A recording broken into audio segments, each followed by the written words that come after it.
Hi, my name is Wayne, and this is Type Tested. I wanted to do a very short video today to illustrate some things that I have been working on this Corona 3. And I thought that they would be of particular use to people working on this model because what I'm going to illustrate here is going to be a very common problem. So, first thing, about the ribbon feed on this typewriter. What we have, and this will be a little hard to show, but I'll explain it anyway, especially with the ribbon in the way.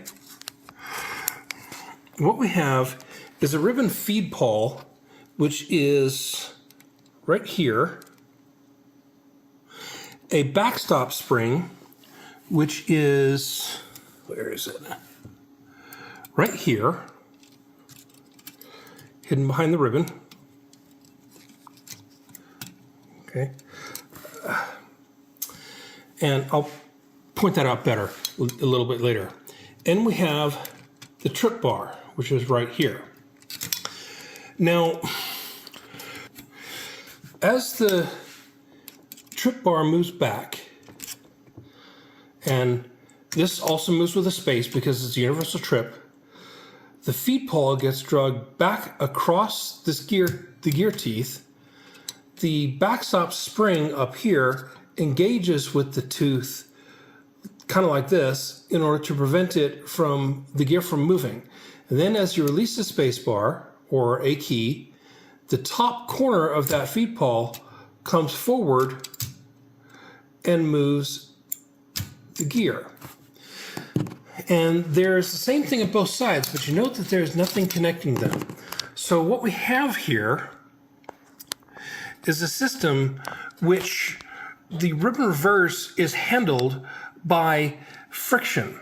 So if I loosen this nut here, it doesn't have to be particular, it's just not enough so it's not grabbing. Because of the fact that this is not a complete spool and just ribbon wrapped around a top spool with a tray underneath it, and I want to point out that there is a little wire spring in this nut. So it kind of looks like a circlip, but that's not what it is. That helps provide tension against the spindle, which has the actual ribbon drive gear on it. So there are two gears involved here. There's the gear I pointed at earlier that I call the pawl gear, not knowing the specific term.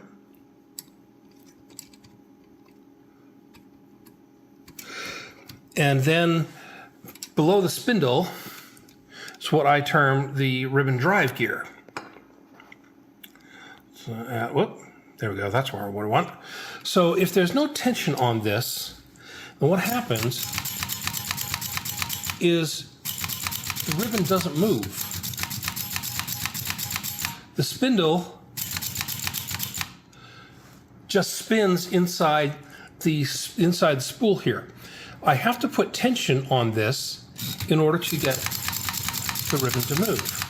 Now, that means there can't be tension on both of these, or they're both going to try to move because they're independent gear drive systems on each side. So the way the ribbon reverse operates is to put tension on one side and release it from the other when you get to the end of the spool. There is no automatic reverse. Now, I marked two little silver dots on this ribbon, and I actually had to use a little bit of paint because a Sharpie wouldn't leave an impression. And that's okay because this ribbon's trash and has to be replaced, just so you can see the movement. Now, what I really want to get into is not the drive itself, but rather the speed at which the ribbon moves. One problem I had with this particular typewriter is that the ribbon drive was really slow, and it would move just a fraction of a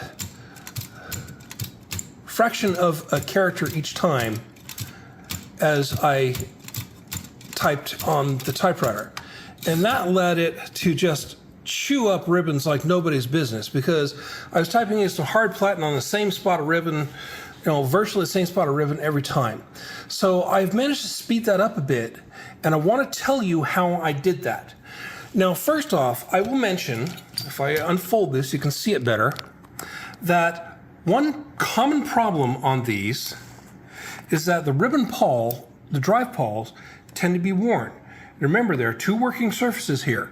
There's this, which slips over the back, and there's that surface, which actually drives the ribbon. And you can see that both of these are worn on this feed pawl. This other one here, however, is essentially perfect.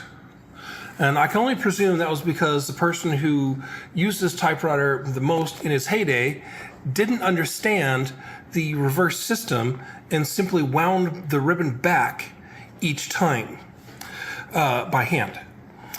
So all the wear ended up on this side, with this side not getting anything. Now, some people will replace these, some people will try to repair them. It's easy enough to, if you have someone who's good with a TIG welder, to put a bit of metal on this. It's probably just your basic nickel steel, not terribly hard, but even a mild steel will do, and then file it back to shape. I have heard of some people trying to use epoxy. I have determined that in this particular pawl, through careful tuning, I have not needed to do that. So I will show you here what I wanted to say with the gears. So you can see the spindle gear here, and you can see the ribbon pawl gear here, and underneath that you can see a worm gear. So the worm gear translates the motion from this into 90 degrees into linear motion, which connects to that gear here, which translates it into rotational motion to actually drive the spindle. And when you get a typewriter that has a, pardon me while I adjust the camera here, or I should say the camera mount. When you get a typewriter that has a slow drive, there are three things you can watch for. Well, actually four things. First is the condition of that pawl. If the pawl is severely worn, you may not be able to put it right. But there are three other things that you can watch for. First is how the spacebar behaves in relation to how an individual character behaves. And I've also put some dots here on the top of the spools so that you can see how fast they're moving. You can see here with the spacebar, they're moving pretty quickly. And now with the type, they're also moving quickly, but that was not the case before. So if I look under here, and I get enough of these up, I can show you that the spacebar, let me zoom in, the spacebar has a trip right there. And this bar here is connected to a pivot here. This is just for support. And then on the side here, it's connected via a little wire link to ultimately to this right here, which actually operates the escapement. And of course, it's not working because all the type bars are jammed up. But the point is that the height of this will adjust the trip point. And if you look on each of these type bars or key levers, you can see that there is a little bit of a flange here. So there's this bottom portion which connects to the actual type bar, and this top portion which operates the trip. So individually you can tune the trip point based on that distance. So you can increase it or decrease it as you will. There is also, and this is how I noticed that something was wrong there, the space bar worked, but these others didn't. And if you notice, let me get these back up again.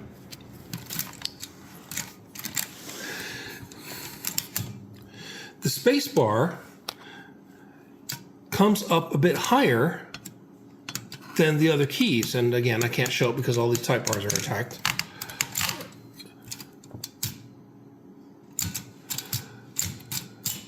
So that meant that I was getting a more firm, a more positive trip with the spacebar than I was with the individual characters. That clued me in to another adjustment. That is down here. And again, it's kind of hard to see. Remember that bar I was talking about? So here is that crossbar, and this bit here is on the side is connected to the wire link. Now you note there is a bit of space right here, and this exists on both sides. So I was able to get a screwdriver in here and pry this up just a little bit to increase that space, which lowered that trip bar a bit, which made the trip on the individual letters more effective. So that meant that rather than sometimes not tripping at all, they're all now tripping basically right by the type guide. Now, frankly, what I should have done when I had all the type bars out is I should have expanded each of those adjustments on the key just slightly in order to give me more room to maneuver, because really they should be tripping back here and most of them aren't, so they're not really that consistent. So there's how you can tune the individual trip and the overall trip on this typewriter, but that is only part of the issue. So by not having a firm enough trip, I wasn't putting enough force or enough distance in the movement of the ribbon pawl. Now, the other thing to pay attention to is as these wear, let me get this ribbon out of the way,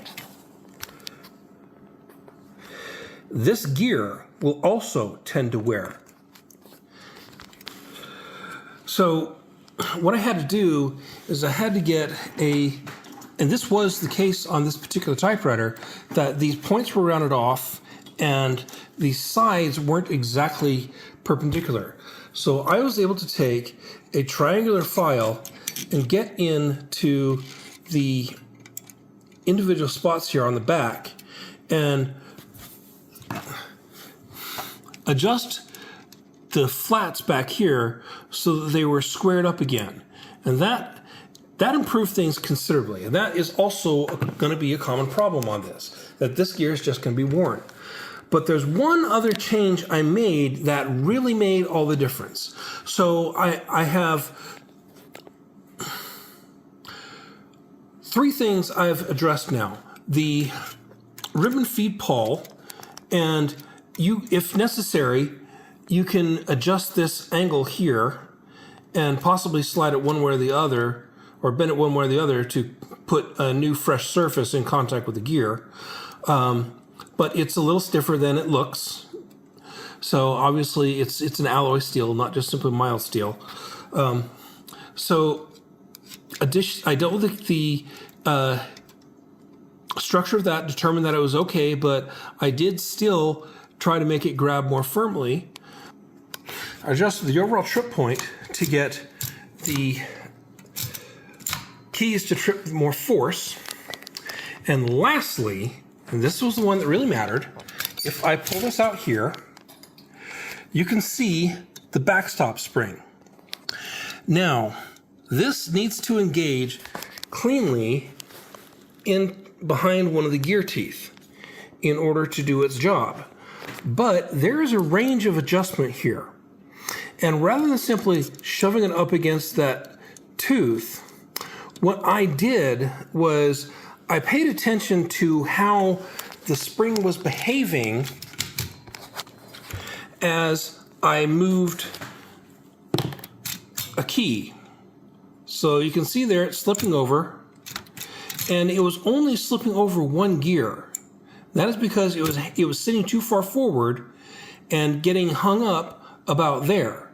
So if I went to trip again, I would only move one tooth. By pulling that back a little bit, I allowed it to slip over a second tooth with a little room to spare.